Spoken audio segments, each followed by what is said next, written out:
Assalamualaikum warahmatullahi wabarakatuh. Perkenalkan, nama saya Rizka Putri Nurjana dengan NPM 43206046 dari kelas 6B Akuntansi. Pada kesempatan kali ini, saya akan menjelaskan tentang kasus etika profesi auditing PT Telekomunikasi Seluler atau Telkom. Materi yang akan saya bahas, pertama, saya akan membawakan latar belakang kasus, kedua, pihak-pihak yang terlibat dalam kasus, ketiga, pelanggaran yang dilakukan, keempat, sanksi, kelima, dampak, dan keenam, solusi. Latar belakang kasus. Jadi, PT Telekomunikasi Indonesia Tbk atau Telkom memiliki reputasi yang baik di Bursa Efek Jakarta (BEJ) dan New York Stock Exchange. Dengan demikian, Telkom mempunyai PR tiap akhir tahun untuk memberikan laporan keuangannya melalui United States Securities and Exchange Commission atau SEC. Dengan berjalannya waktu, terjadi masalah pada tahun 2002, di mana PT Telkom membuat mekanisme tender untuk mengaudit keuangannya. Pada saat itu, yang memenangkan tender adalah kantor akuntan publik Haryanto Sahari, dan rekan akan tetapi karena ada sesuatu hal, KAP tersebut mundur dan digantikan oleh kantor akuntan publik, Dr. Rondos Edi Pianto Simon. Dalam perjalanan pengauditan oleh KAP ini juga tak semulus perjalanannya karena ada berbagai masalah, sehingga Bapepam LK menjatuhkan sanksi terhadapnya untuk melakukan audit atas laporan konsolidasi keuangan dalam rangka pelaksanaan audit atas laporan keuangan konsolidasi tahun buku 2002. PT Telekomunikasi Indonesia menunjuk KAP Edi Pianto dan rekan, salah satu anak perusahaan yang laporan keuangannya dimasukkan oleh PT Telekomunikasi Seluler, yang pengauditannya dilakukan oleh KAP Haryanto Sahari dan rekannya, bahwa kaitannya KAP Haryanto Sahari melanggar Undang-Undang Nomor 5 Tahun 1999, di mana dengan sengaja memberi interpretasi yang salah terhadap PT Telkom, PT Telkomsel dan United States Securities and Exchange Commission mengenai ketentuan standar audit Amerika.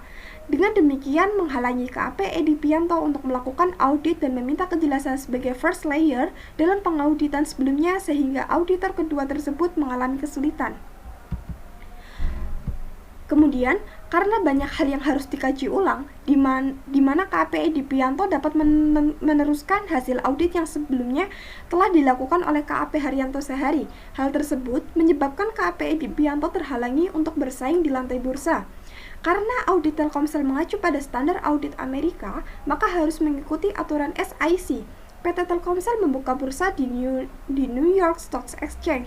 Dengan demikian, aturan luar negeri tempat NYSE harus diikuti, yakni salah satunya yang harus dijalani adalah filing 20F, yaitu form laporan keuangan dan laporan manajemen dengan KAP yang terpercaya. Penolakan KAP Edi Pianto oleh Thornton International sebagai member from agreement. Kantor akuntan publik Edi Pianto adalah suatu kantor akuntan publik yang telah mendapatkan izin usaha berdasarkan keputusan Menteri Keuangan Republik Indonesia nomor KAP-718-KM17-1998, bahwa berdasarkan keputusan Dewan Komisaris nomor 013-KAP-DK-2002 tanggal 29 November 2002 tentang penggantian auditor PT Telkom tahun buku 2002 menyetujui dan mengesahkan KAP Edi Pianto sebagai auditor utama PT Telkom tahun buku 2002. Dan KAPEP pun terdaftar di Bapepam berdasarkan surat tanda terdaftar profesi penunjang pasar modal nomor 282-PM-STTD per AP-2000. Berdasarkan appointment letter tertanggal 6 Juni 2001, ditunjuk oleh PT Grant Thornton Indonesia sebagai member firm dan berdasarkan Addendum Grant Thornton International Member Firm Agreement yang berlaku efektif sampai 10 Mei 2001 dan kantor audit publik Edi Pianto berkedudukan sebagai regional firm dari Grant Thornton International. Berdasarkan pasal 2.2 KAP Edi Pianto sebagai regional firm memiliki hak dan kewajiban yang sama dengan Grant Thornton Indonesia sebagai member Thornton International. Berdasarkan surat dari David McDonald, Chief Executive Grant Thornton International kepada Dirjen Lembaga Keuangan Republik Indonesia, Rev DMCD-RAL tanggal 8 Oktober 2001 menyatakan, 1. Grant Thornton Indonesia adalah full member dari Grant Thornton International. 2. KAP Edi Pianto berasosiasi dengan Grant Thornton Indonesia dan berhak mengaudit atas nama Grant Thornton. Berdasarkan surat tanggal 4 Desember 2002 kepada Grand Thornton Indonesia, Grand Thornton International menyatakan KAP Edi Pianto dapat melakukan pekerjaan audit atas laporan keuangan PT Telkom tahun buku 2002 dalam rangka filing Form 20F ke SIC. Tanpa ada kewajiban bagi Grand Thornton International untuk berasosiasi dengan pekerjaan audit tersebut. Dengan demikian, independensi KAPEP tidak disusupi kepentingan dari afiliasinya secara langsung dan sepenuhnya menjadi tanggung jawabnya.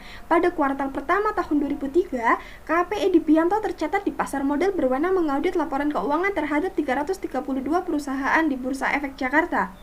Menurut Withdrawal Agreement tertanggal 13 Februari 2003, Member Firm Agreement antara Grand Thornton International dengan Grand Thornton Indonesia atau KAP Edi Pianto berakhir pada tanggal 31 Maret 2003. Namun, KAP Edi Pianto tetap berhak melakukan pekerjaan audit atas nama Grand Thornton berdasarkan engagement letter yang telah ditandatangani sebelum tanggal withdraw.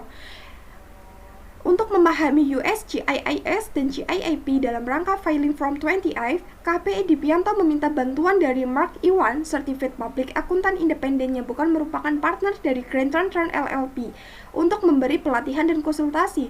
Pada tanggal 17 Februari 2003, Grand Thornton International menerbitkan iklan di Harian Jakarta Post yang pada pokoknya menyatakan hubungan afiliasi atau membership antara Grand Thornton International dengan PT Grand Thornton Indonesia dan KAP Edi Pianto berakhir pada tanggal 31 Maret 2003. Dengan adanya pemberitaan tersebut, PT Telkom meminta jaminan kepada KAP Edi Pianto akan keabsahan Iwan Mark tersebut yang bukan partner dari Thornton International. KPEP berdalih bahwa akan tetap menjadi member from Thornton sampai akhir Maret 2003. Dengan demikian, auditnya mendompleng nama Thornton. KAP Edi Pianto memberikan keyakinan dan jaminan bahwa SIC Reviewer yang terlibat memiliki kualifikasi dan kompetensi profesional serta memenuhi persyaratan SIC. Di samping itu, sebagai KAP non-Amerika Serikat, KAP Edi Pianto dengan dukungan SIC Reviewer yang mereka kontrak akan memenuhi ketentuan yang berlaku di SIC khususnya regulasi SX yang mengatur kualifikasi auditor asing. Karena waktunya sangat terbatas, KAP EP meminta hasil audit yang dahulu pernah dilakukan oleh KAP Haryanto Sehari. Akan tetapi, KAPHS meminta izin untuk melihat 20F seluruhnya terlebih dahulu. Permintaan tersebut ditolak oleh PT Telkom karena waktunya yang sangat krusial serta tidak ada hubungannya antara PT Telkom dengan KAPHS. Juga untuk segera dilaporkan ke SIC. Oleh karena itu, KAPHS pun menolak untuk memberitahu akan hasil audit yang pernah dilakukannya, serta KAPHS tidak memberikan izin kepada KAP Edi Pianto untuk mengacu pada hasil audit sebelumnya. PT Telkom berpendapat tidak memerlukan izin dari KAPHS untuk melampirkan opininya. Pada tanggal 25 Maret 2003, PwC Amerika Serikat meminta Thornton International Amerika Serikat untuk menginformasikan kepada SIC bahwa Thornton AS tidak berafiliasi dengan Grand Thornton Indonesia atau KAP Edi Pianto. Berdasarkan surat SIC kepada PT Telkom tertanggal 29 April 2003, SIC menyatakan tidak dapat menerima Form 20F yang disampaikan oleh PT Telkom dengan alasan-alasan sebagai berikut. Pertama, laporan keuangan konsolidasi PT Telkom tahun buku 2002 belum mendapatkan quality control dari Grand Thornton LLP selaku US affiliate KAP Edi Pianto. Kedua, terlapor tidak memberikan izin untuk dimasukkan laporan audit terlapor atas laporan keuangan PT Telkomsel tahun buku 2002 dalam Form 20F PT Telkom. Yang ketiga, laporan keuangan konsolidasi PT Telkom tahun buku 2002 yang dimasukkan dalam Form 20F PT Telkom tidak disertai dengan laporan audit atas laporan keuangan anak perusahaan PT Telkom lainnya yang juga diacu pada KAP Edi Pianto. Dengan adanya penolakan tersebut, kantor audit publik Edi Pianto izin usahanya dilakukan oleh Bapepam LK dan tidak boleh berada di bursa selama waktu tertentu karena menjadikan saham PT Telkom anjlok. Selanjutnya, pihak-pihak yang terlibat dalam kasus. Jadi, berikut ini merupakan pihak-pihak yang terlibat dalam kasus di atas dan dengan disertai oleh perannya masing-masing. Pertama, KAP Dr. Andas Haryanto Sehari dan rekannya sebagai KAP yang dipercaya mengaudit PT Telkomsel. Kedua, KAP Edi Pianto sebagai KAP yang dipercaya melakukan audit konsolidasi atas PT Telkom. Yang ketiga, PT Telkom selaku perusahaan yang diaudit. Yang ketiga, pelanggaran yang dilakukan.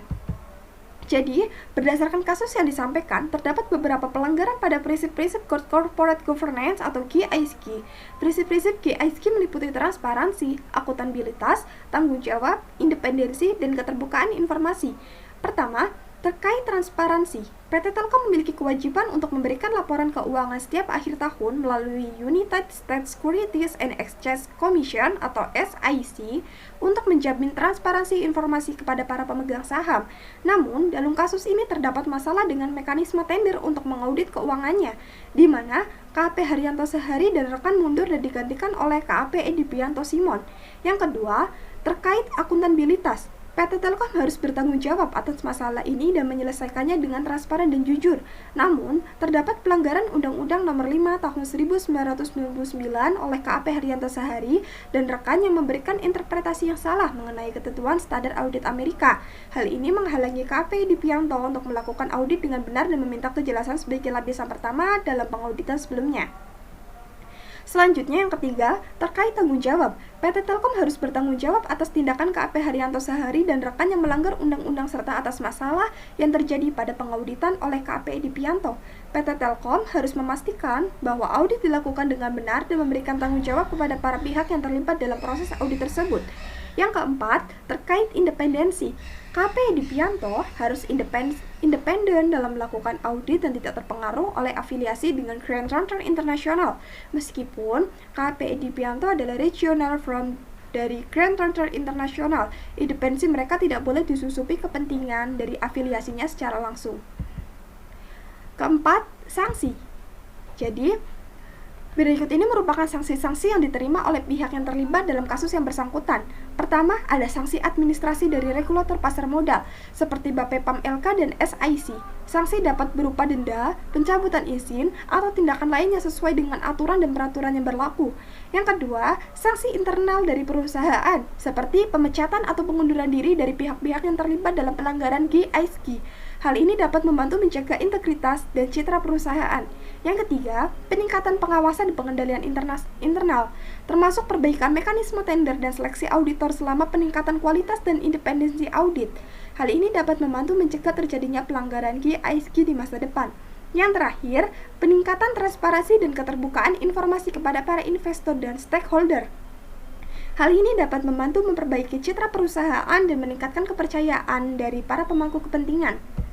Selanjutnya ada dampak. Kira-kira dampak apa ya yang mengenai pada kasus ini? Berikut merupakan dampak yang ditimbulkan dari kasus tersebut.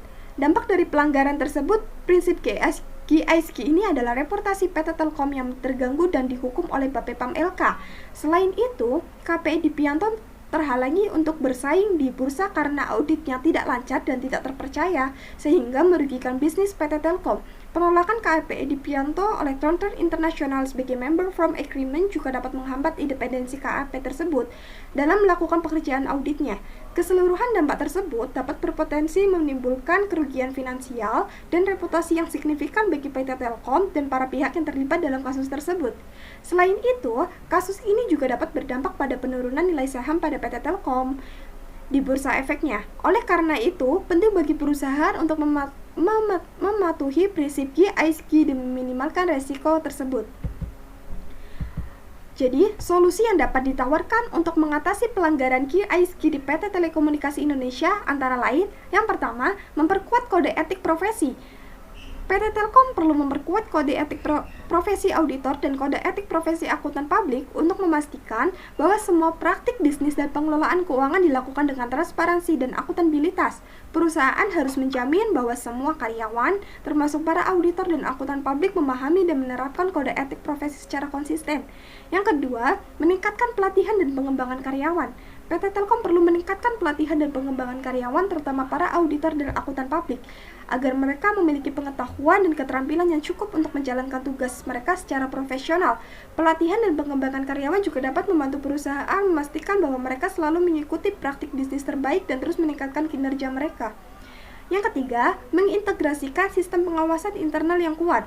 PT Telkom perlu mengintegrasikan sistem pengawasan internal yang kuat untuk memastikan bahwa semua praktik bisnis dan pengelolaan keuangan dilakukan dengan transparansi dan akuntabilitas. Sistem pengawasan internal yang kuat dapat membantu perusahaan memantau kinerja karyawan dan mengidentifikasi potensi masalah sejak dini, sehingga dapat diatasi dengan cepat dan efektif. Yang terakhir, meningkatkan keterlibatan pemangku kepentingan. Telkom harus meningkatkan keterlibatan pemangku kepentingan dan berkomunikasi secara efektif dengan pemegang saham dan investor. Perusahaan harus memberikan pembaruan rutin tentang kinerja keuangannya dan menangani setiap kekhawatiran atau masalah yang diangkat oleh pemangku kepentingan.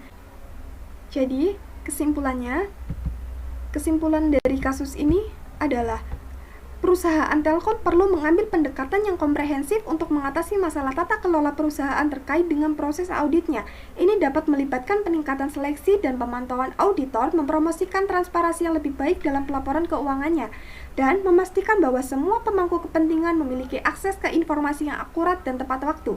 Dengan demikian, Telkom dapat membangun kepercayaan dan keyakinan di antara para pemangku kepentingan dan meningkatkan reputasinya sebagai perusahaan yang bertanggung jawab dan beretika. Sekian yang bisa saya sampaikan untuk pemenuhan tugas etika profesi ini. Semoga apa yang bisa saya sampaikan dalam kasus ini bisa bermanfaat. Kurang lebihnya mohon maaf. Wassalamualaikum warahmatullahi wabarakatuh.